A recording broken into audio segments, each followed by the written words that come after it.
Good morning guys, this is Priyanka Sharma. आज से हम 9th क्लास की ज्योग्राफी स्टार्ट करने जा रहे हैं, जिसमें हम सबसे पहले ज्योग्राफी का फर्स्ट चैप्टर स्टार्ट करेंगे। ज्योग्राफी का फर्स्ट चैप्टर जिसका नाम है भारत आकार और स्थिति। हम भारत के बारे में जानेंगे। ज्योग्राफी में वैसे तो हम भारत के बारे में जलवायु, उनके आपसी संबंध, पड़ोसी संबंध कैसे हैं, बहुत सारी चीज़ें हैं जो हम आगे जानेंगे। लेकिन अभी इसी चैप्टर में हम आकार और स्थिति के बारे में जानेंगे कि भारत पूरी दुनिया में किस जगह पर स्थित है, कैसी स्थिति में है और आकार कैसा है भारत का, और उनके पड़ोसी देश कौन कौन है, इस बारे में हम इस चैप्टर में जानेंगे। तो सबसे पहले तो पूरी दुनिया में हमारा एक भारत देश है जिसकी एक बहुत अच्छी स्थिति है। प्राचीन काल से ही बहुत अच्छी संस्कृति का देश हमारा भारत देश माना जाता है, और जिसको गांव का देश माना जाता है, कृषि प्रधान देश माना जाता था। और जो हमारा देश है वो पूरी दुनिया को मानते हैं कि गोल माना जाता है। गोल माना जाता है, हालांकि वो पूरी तरह से गोल नहीं है, ऊपर से और नीचे से थोड़ा चपटी है, लेकिन गोल है। तो उसमें अपनी स्थिति को देख पाना, किसी एक देश की पहचान कर पाना बहुत मुश्किल है। इस चीज़ को समझने के लिए क्या किया है, जो भी विद्वान लोग हुए हैं उन्होंने उसमें एक काल्पनिक रेखाएं खींची हैं, जिससे कि हम ये पता लगा सकते हैं कि कौन सा देश कहाँ पर स्थित है और उनका डिस्टेंस कितना है एक जगह से दूसरी जगह का। तो ये सारी चीज़ें पता करने के लिए काल्पनिक रेखाएं खींची गई हैं, हालांकि वो ग्लोब के ऊपर नहीं हैं। और वो हम अक्सर मैप में देखते हैं कि कुछ रेखाएं लेटी हुई होती हैं इस तरीके से, जैसे आपको दिख रही है इसमें ऐसे। तो इनको हम क्या बोलते हैं, देशांतर, इनको बोलते हैं अक्षांश रेखाएं। जो लेटी हुई रेखाएं होती हैं उनको हम अक्षांश रेखाओं के नाम से जानते हैं। दूसरी हम देखते हैं कि खड़ी रेखाएं होती हैं ऐसे, तो इनको हम बोलते हैं देशांतर रेखाएं। ये लेटी हुई रेखाएं अक्षांश रेखाएं, खड़ी रेखाएं देशांतर रेखाएं कहलाती हैं, जिनसे मिलने से जाल सा बना होता है। तो इससे ही हम किसी भी देश की स्थिति को जान सकते हैं, उनके डिस्टेंस को मेजर कर पाते हैं कि कहाँ पर कितने डिग्री पर कौन सी जगह है। तो पूरी दुनिया में इसी आधार पर हम ज्ञात कर पाते हैं। अब हम ये जानने वाले हैं कि पूरी दुनिया में हमारा भारत कहाँ पर स्थित है। तो मैं आपको बताऊं कि हमारा जो भारत है पूरी दुनिया में उत्तरी गोलार्ध में स्थित है। अब आप कहेंगे कि उत्तरी गोलार्ध कैसे? मान लीजिए पूरा गोला है, तो उसको हमने उसके मध्य से एक रेखा खींची हुई है जिसको भूमध्य रेखा कहा गया है, और वो बिल्कुल सेंटर में से है, जो पृथ्वी को 2 भागों में डिवाइड कर देती है। और जो सेंटर में भूमध्य रेखा है उसे 0 डिग्री माना जाता है। फिर इससे ऊपर की तरफ बढ़ते हैं तो इक्वल डिस्टेंस में ही डिग्री बढ़ती चली जाती है। जैसे हमने आपको बताया कि पृथ्वी के बिल्कुल सेंटर से लेटी हुई अक्षांश रेखा है, भूमध्य रेखा कहते हैं जिसको, ऐसे ही हमने खड़ी रेखा भी एक खींची हुई है जिसको हम प्रधान देशांतर रेखा बोलते हैं, या 0 डिग्री भी बोल सकते हैं। तो पृथ्वी के बीचों बीच से खड़ी रेखा भी है। तो उससे वो किस लिए है? वो मेन है पूरी दुनिया के समय को ज्ञात करने के लिए, जिसके आधार पर हमें ये पता चलता है कि पूरी दुनिया में किस समय क्या टाइम हुआ है। उस आधार पर ही हम टाइम का डिवाइडेशन करते हैं। इसके आधार पर ही, अब ये तो थी हमारे पूरी दुनिया की बात की। अब पूरी दुनिया में हम भारत में आ जाते हैं कि हमारा भारत, जैसे मैंने आपको बताया, उत्तरी गोलार्ध में स्थित है। उत्तरी गोलार्ध में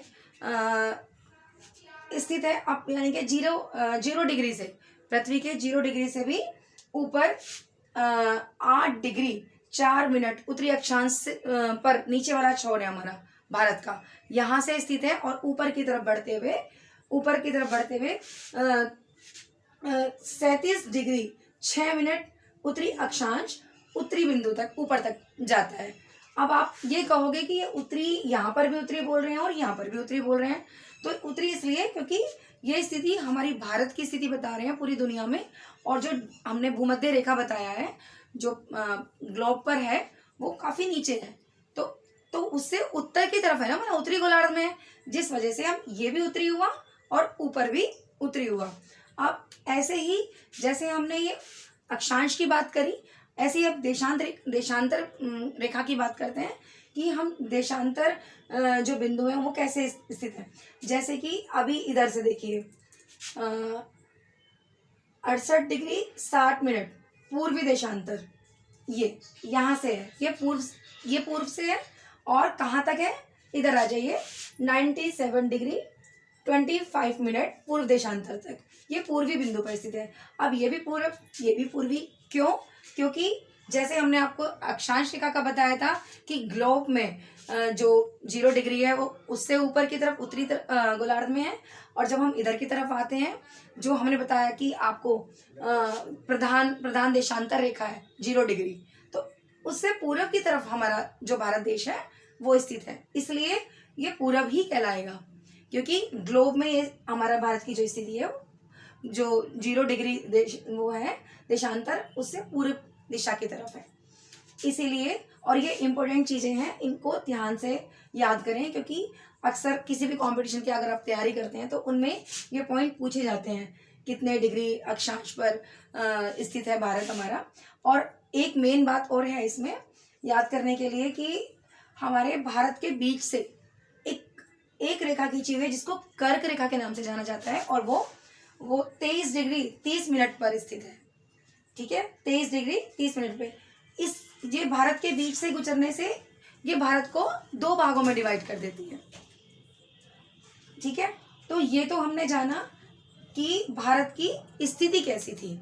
अभी हम जानेंगे कि भारत का आकार किस तरीके से है। तो उसको जानने के लिए देखो, सबसे पहले हमारा जो ये भारत का नक्शा बना हुआ है, किसी भी चीज़ को हम कैसे पहचानते हैं, उसकी शेप को देखकर, उसके आकार को देखकर। तो हम जब अपने भारत को देखते हैं तो हम पहचानते हैं कि इंडिया का नक्शा, पूरी भारत, हम पूरे ग्लोब में अलग से पहचानते हैं उनकी शेप के आकार।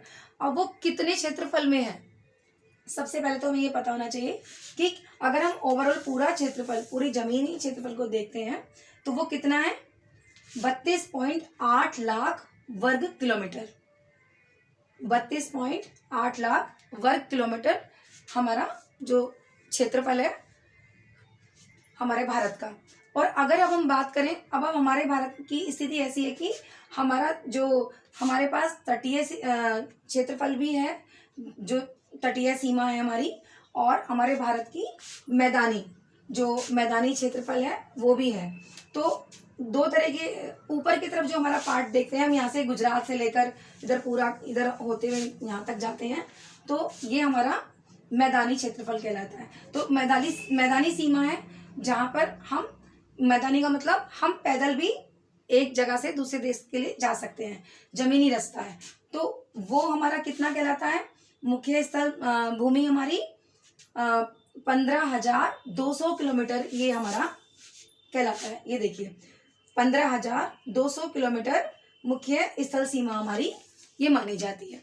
और अगर अब हम बात करें नीचे की तरफ, ये देखिए कि आपको ये ब्लू नजर आ रहा है, तो ये हमारा ये समुद्र से घिरे हुए क्षेत्र, हमारा जो बॉर्डर है ये हमारे भारत का, यहाँ पर समुद्री क्षेत्रफल है।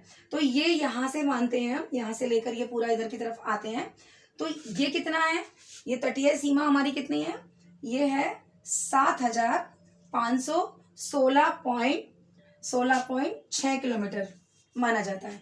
7,516.6 किलोमीटर तटीय सीमा ही हमारी ये मानी जाती है। और इसमें एक चीज है मेन, भारत की को मेन कैसे बनाता है कि हमारे भारत के नीचे जो हमारा हिंद महासागर है, हिंद महासागर के मध्य में से हमारे भारत की स्थिति मानी जाती है कि इसके कारण भी हमारे भारत को एक महत्वपूर्ण दर्जा प्राप्त है।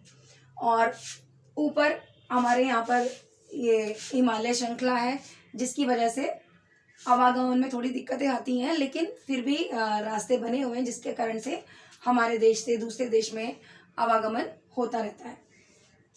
तो ये हमने जाना कि हमारे देश का आकार कैसा है। आकार के बारे में जानने के बाद अब हम ये देखते हैं कि जो हमारे भारत और विश्व में हमारा भारत और विश्व में क्या संबंध है। भारतीय भूखंड जो है हमारा पूरा एशिया के पूर्व और पश्चिम के मध्य में स्थित है, जिस वजह से हम अपने देश के पूर्वी क्षेत्र, पूर्वी एशिया के देशों में भी आराम से आ जा सकते हैं, और दूसरी तरफ पश्चिमी, पूर्व पश्चिम दोनों जगह पूरी एशिया के देशों में हम भ्रमण कर सकते हैं, और वहाँ के लोग सॉरी वहाँ के लोग भी हमारे यहाँ आते हैं, और हमारे आपसी संबंध जो हमारे पड़ोसी देश हैं उनसे काफ़ी अच्छे बने हुए हैं। इसके साथ साथ अब हमें ये जानते हैं कि हमारे जो पड़ोसी देश हैं वो कौन कौन है, हमें ये भी पता होना चाहिए। तो सबसे पहले देखो, हम जब मैप देखते हैं तो मैप में सबसे पहले हमें पाकिस्तान हम बहुत आसानी से जान पाते हैं। तो हमारे इस तरफ ये ऊपर पाकिस्तान है, जिसका बॉर्डर हमसे शेयर होता है, हमारे दोनों का ये हमारी जमीनी जो बॉर्डर है वो हमारा आपस में शेयर होता है।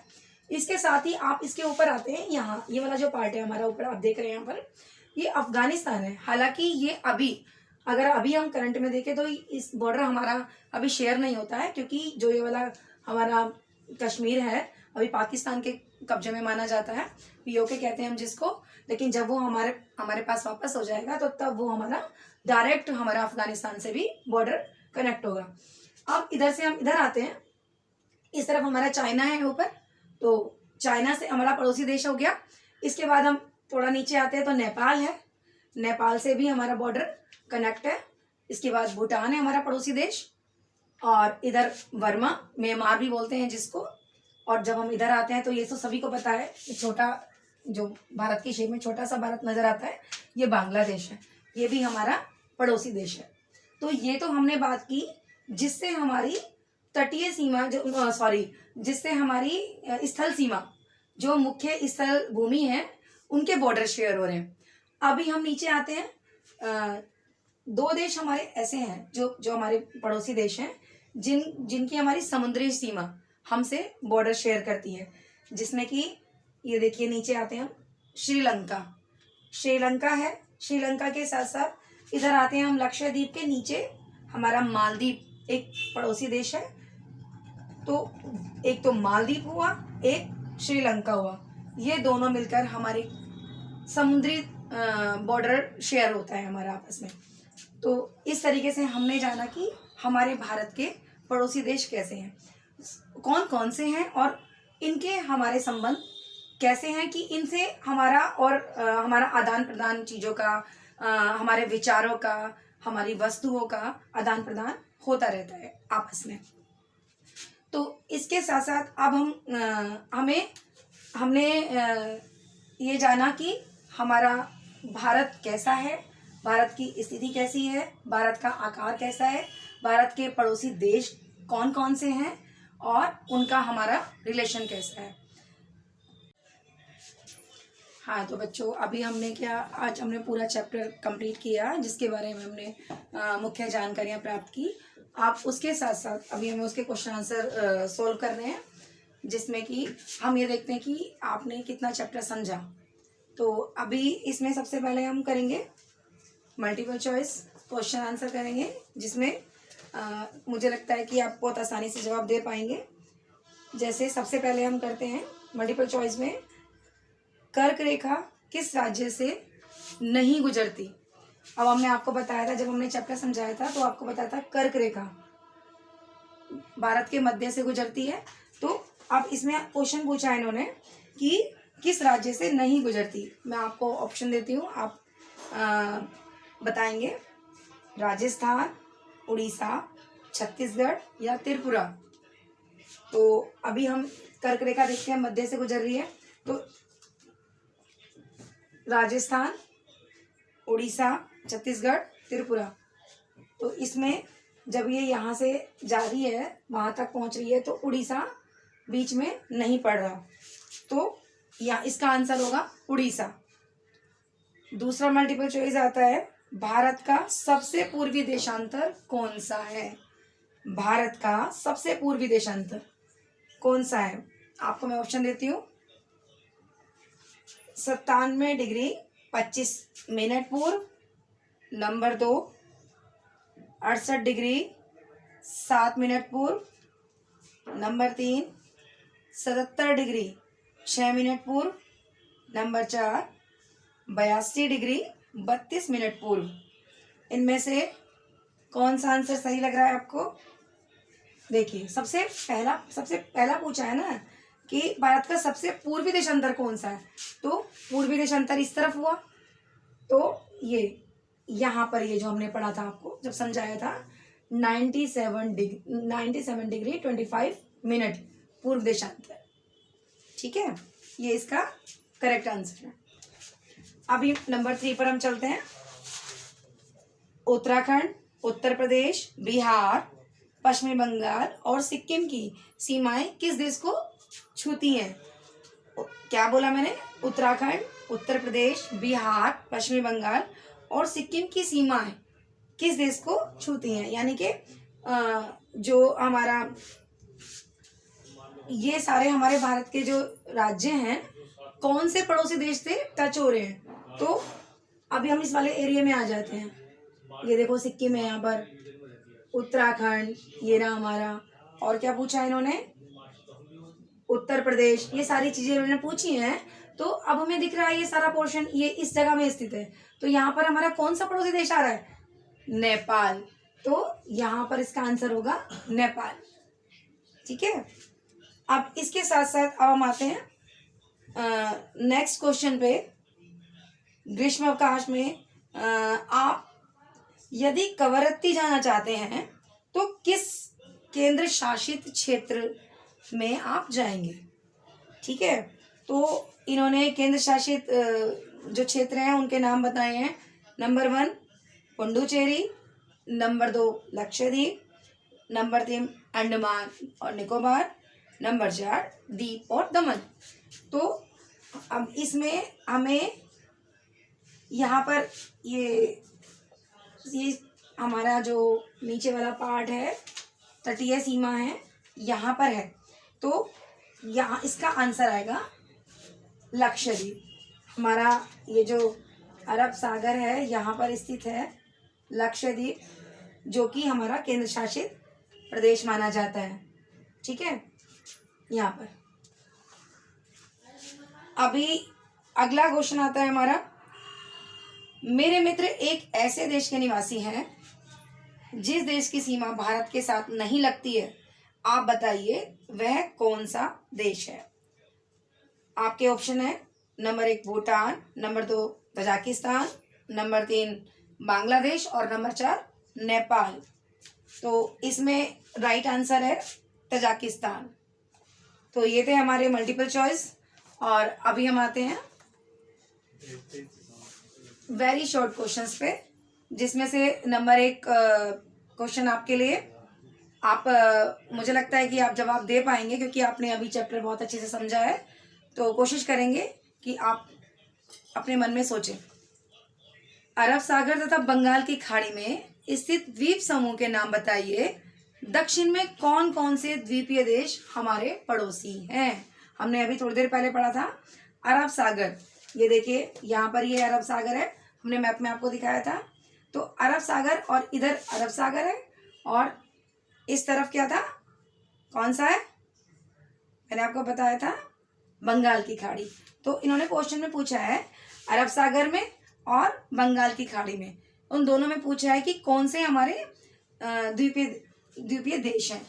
तो अरब सागर में हमारा ये देखिए लक्षद्वीप, यहाँ पर हमने दिखाया था आपको लक्षद्वीप। और बंगाल की खाड़ी में कौन सा है हमारा केंद्र शासित प्रदेश, कौन सा है हमारा? अंडमान निकोबार द्वीप समूह। यहाँ पर ये है, ये बंगाल की खाड़ी में स्थित है।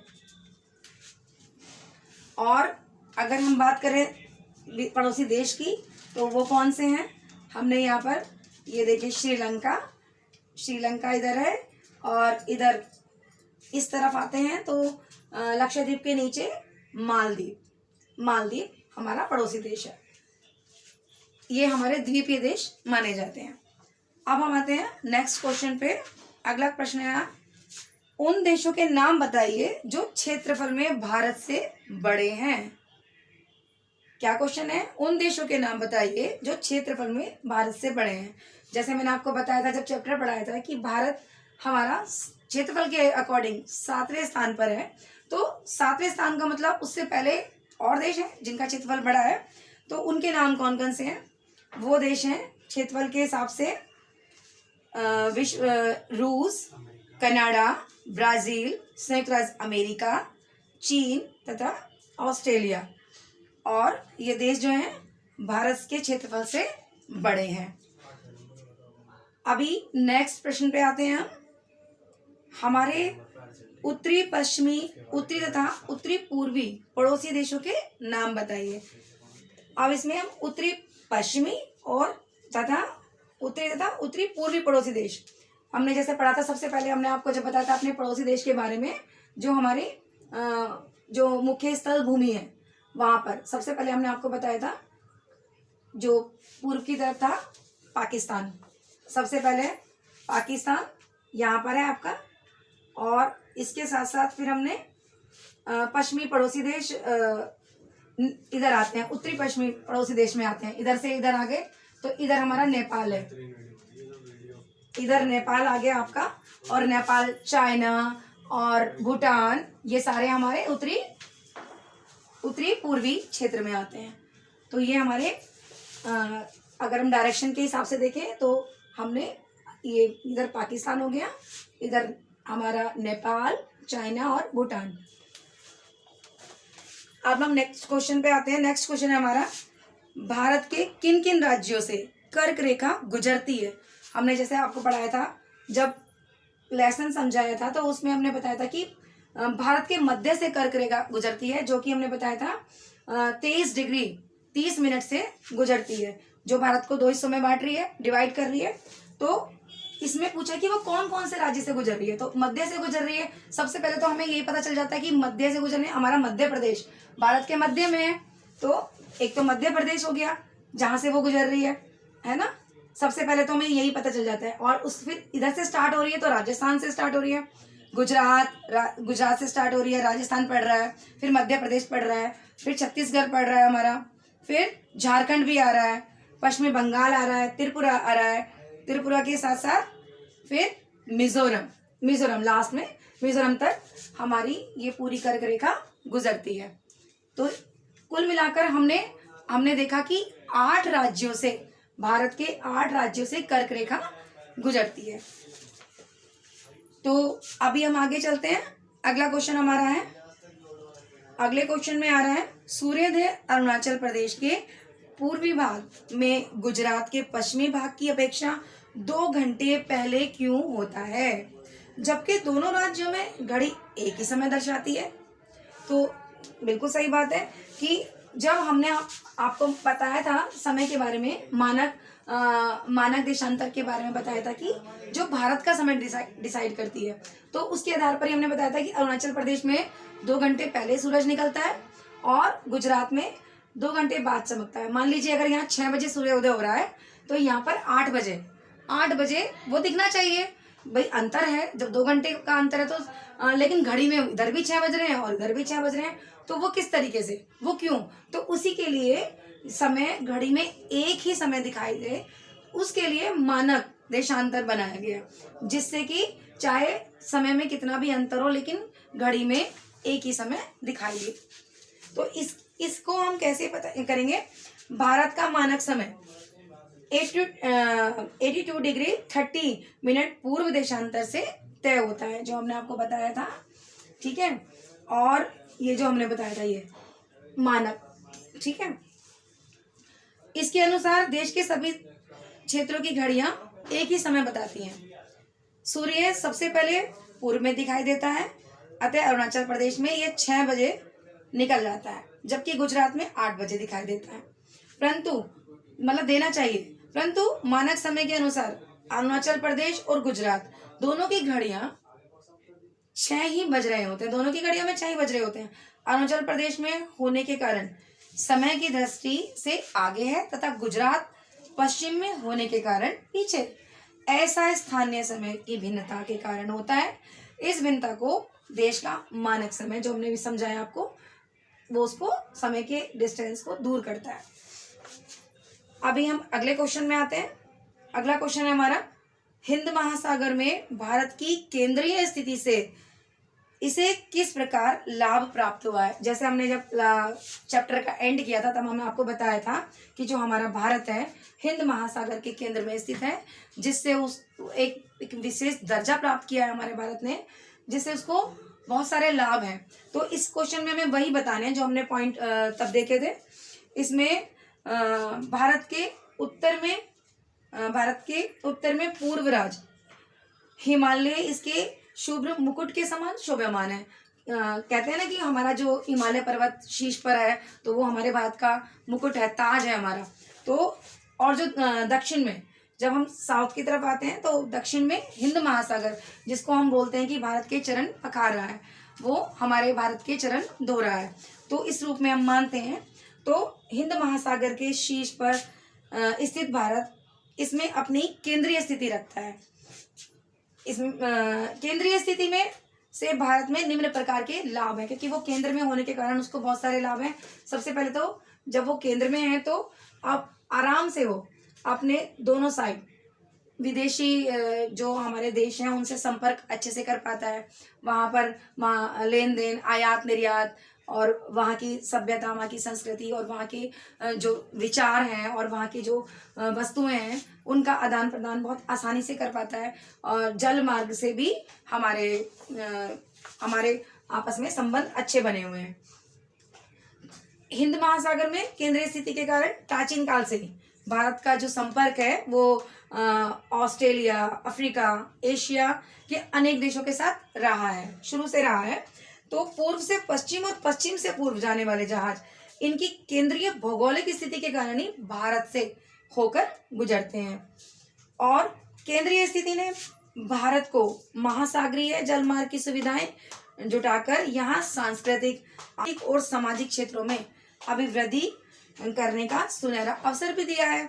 साथ में और क्या, भारत ने केंद्रीय स्थिति के कारण अपने व्यापारिक मार्गों का लाभ उठाकर पड़ोसी देशों के साथ व्यापार करके समृद्धि प्राप्त करने का क्या किया है, सोने की चिड़िया कहलाने का गौरव भी प्राप्त किया है। साथ ही साथ केंद्रीय स्थिति के कारण भारत को विविध संस्कृतियों के समन्वय का लाभ भी मिला है। अतः यह प्राचीन काल से जगत गुरु बना रहा है। इसके साथ ही स्वेज नहर जल मार्ग के बन जाने से भारत के व्यापारिक संबंध खाड़ी देशों तथा यूरोपीय देशों से जुड़ गए हैं। अतः भारत एक विदेशी व्यापार और में अद्वितीय प्रगति हुई है। साथ ही हिंद महासागर में भारत को केंद्रीय स्थिति ने उसके लिए सामरिक सुरक्षा प्रदान की है। कोई भी विदेशी जलमार्ग से भारत पर आक्रमण नहीं कर सकता। तो ये हमने कुछ क्वेश्चन से जिनके आंसर हमने समझे। और इसके साथ साथ अब हम थोड़ा सा मानचित्र कार्य देखते हैं कि मैप में हमने जो पढ़ा था उसका थोड़ा सा रिवीजन करते हैं कि कुछ क्वेश्चंस हैं जो मैप से रिलेटेड है। जैसे नंबर 1 क्वेश्चन है, अरब सागर और बंगाल की खाड़ी में स्थित द्वीप समूह। हमने कई बार ये बात रिपीट करी है, शायद आप आंसर दे पा रहे हैं। अरब सागर और बंगाल की खाड़ी में द्वीप समूह। अरब सागर देखिए मैंने दिखाया था, ये रहा आपका, कई बार मैं आपको दिखा चुकी हूँ। तो इसके साथ कौन सा द्वीप समूह है यहाँ पर? लक्षद्वीप। यहाँ पर लक्षद्वीप नजर आ रहा है आपको। और अब हम इधर आ जाते हैं बंगाल की खाड़ी में। बंगाल की खाड़ी में हमने ये देखिए बंगाल की खाड़ी है, हमने आपको बताया था कौन सा है, अंडमान निकोबार द्वीप समूह। तो ये हमें दोनों ये केंद्र शासित प्रदेश भी हैं और इनको द्वीप समूह भी बोला जाता है। अब आते हैं नेक्स्ट क्वेश्चन पे, नंबर 2, भारतीय उपमहाद्वीप किन देशों से मिलकर बना है? कहते हैं ना भारत को एक उपमहाद्वीप का दर्जा भी मिला हुआ है। तो वो कैसे संपूर्ण होता है? खाली भारत ही नहीं, भारत के साथ साथ पड़ोसी देश मिलकर ये उपमहाद्वीप की गरिमा को प्राप्त करता है। उसमें से कौन कौन से देश हैं? पाकिस्तान हो गया आपका, इधर अफगानिस्तान हो गया आपका, इधर नेपाल, भूटान और म्यांमार, बांग्लादेश, ठीक है। ये सारे देश मिलकर उपमहाद्वीप की संज्ञा भारत को देते हैं। तो नेक्स्ट क्वेश्चन पे आते हैं। इसके साथ साथ नेक्स्ट क्वेश्चन है हमारा, कर्क रेखा कौन कौन से राज्य से गुजरती है?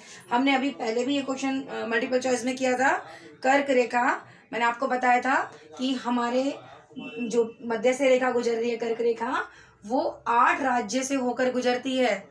यहाँ से स्टार्ट होती है गुजरात, राजस्थान, फिर मैंने आपको बताया मध्य प्रदेश, यानी कि मध्य से गुजरती है। तो मध्य प्रदेश तो हमारे भारत के सेंटर में है, तो मध्य प्रदेश हो गया, झारखंड हो गया, छत्तीसगढ़ हो गया, आपका इधर मिजोरम हो गया। तो ये सारे के सारे जो राज्य हैं हमारे देश के, इनके मध्य से कर्क रेखा होकर गुजरती है, और साथ में पश्चिमी बंगाल भी है। अभी नेक्स्ट क्वेश्चन आता है आपका, भारतीय मुख्य भूभाग का दक्षिणी शीर्ष बिंदु क्या है? भारतीय मुख्य भूभाग का दक्षिणी शीर्ष बिंदु ये है इंदिरा बिंदु। इंदिरा बिंदु यहाँ पर है, ठीक है। इसके साथ अभी हम नेक्स्ट क्वेश्चन पे आते हैं। भारत का सबसे उत्तरी अक्षांश यानी कि यहां से स्टार्ट किया था हमने, लेकिन सबसे ऊपर वाला पूछा है तो ये आ गया। हमने आपको पहले ही बताया था 37 डिग्री 6 मिनट उत्तरी अक्षांश, ठीक है। अभी नेक्स्ट क्वेश्चन हमारा पूछते हैं। मैंने आपको पहले भी कहा था कि ये जो पॉइंट हैं जो लिखे हुए हैं इनको ध्यान से याद करें, क्योंकि अगर आप कोई भी कंपटीशन की तैयारी कर रहे हैं तो उनके लिए इस तरह के क्वेश्चंस पूछे जाते हैं। अगला क्वेश्चन है आपका, इसमें आता है अंशों में भारत के मुख्य भूभाग का दक्षिणी अक्षांश। अंशों में भारत के मुख्य भूभाग का दक्षिणी अक्षांश कौन सा है? ये रहा। यहाँ पर हमने बताया था आपको 8 डिग्री 4 मिनट उत्तरी अक्षांश, ये दक्षिणी बिंदु। इसके साथ अगला क्वेश्चन आता है आपका, भारत का सबसे पूर्वी और पश्चिमी देशांतर। भारत का सबसे पूर्वी और पश्चिमी देशांतर ये आपका है यहां पर, ये आ गया 68 डिग्री 7 मिनट पूर्व देशांतर, ठीक है। और पूर्वी आ गया 97 डिग्री 25 मिनट पूर्वी देशांतर तक, ये दोनों। इसके साथ साथ अब हम आते हैं अगले क्वेश्चन पे। सबसे लंबी तट रेखा वाला राज्य, सबसे लंबी तट रेखा वाला राज्य हमारा गुजरात आता है। जो गुजरात की जो ये तटीय ये जो सीमा रेखा है, जो ये सबसे बड़ी है हमारे भारत में, जो समुद्र से टच हुई है। तो ये सबसे गुजरात जो है सबसे लंबी तट रेखा वाला भारत का राज्य है।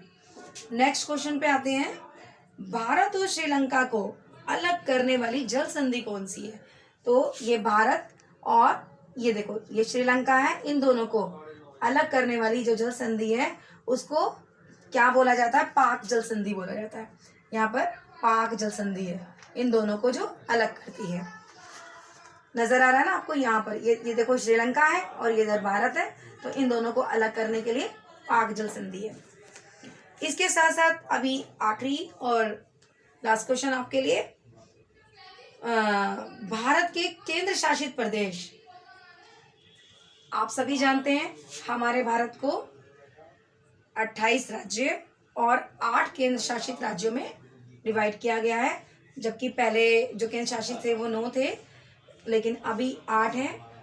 अभी हमारा जो पहले कश्मीर एक राज्य था उसको 2 भागों में केंद्र शासित प्रदेशों में डिवाइड कर दिया गया है, एक कश्मीर हो गया और एक लद्दाख। और इधर लेकिन इधर 2 बड़े हैं तो इधर एक घट भी गया है, इधर दादर नगर हवेली और दमन दीव, ये दोनों पहले अलग अलग केंद्र शासित प्रदेश थे, अभी इन दोनों को मिलाकर एक कर दिया गया। तो इस आधार पर हमारे 8 केंद्र शासित प्रदेश हैं, जिसके नाम इस प्रकार से हैं, अंडमान और निकोबार द्वीप समूह हमारा, और चंडीगढ़, दादर नगर हवेली दमन दीव, और लक्षद्वीप, पुडुचेरी, दिल्ली, इधर कश्मीर और लद्दाख, ये हमारे 8 केंद्र शासित प्रदेश हैं। तो इस प्रकार से हमने इस चैप्टर को समझा, जाना, और इसके कुछ क्वेश्चंस, इंपॉर्टेंट क्वेश्चंस हमने पढ़े, और मैं आशा करती हूँ कि आपको समझ में आया होगा और आप इसको याद करने की कोशिश करें।